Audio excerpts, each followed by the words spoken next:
Ce bracelet connecté est devenu indispensable pour Nicolas.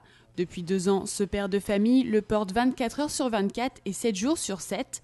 Nombre de pas, calories perdues, kilomètres parcourus, qualité du sommeil, tout est calculé. Nicolas est ce que l'on appelle un adepte du quantified self ou de l'automesure de soi. C'est devenu essentiel maintenant. C'est vraiment l'envie de savoir exactement ce qu'on a fait dans la journée.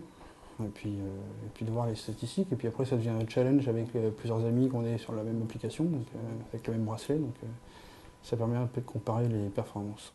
Au-delà des bracelets connectés qui coûtent une centaine d'euros, les applications de mesure sur smartphone se sont multipliées.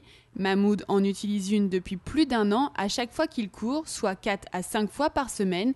Une application qui l'a motivé à faire du sport et à garder un rythme régulier.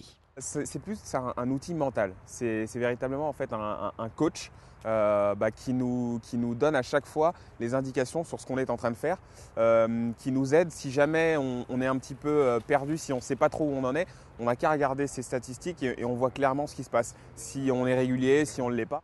Les objets connectés ou applications permettent de se fixer des objectifs utiles quand l'Organisation mondiale de la santé recommande de faire 10 000 pas par jour pour entretenir sa forme et préserver sa santé.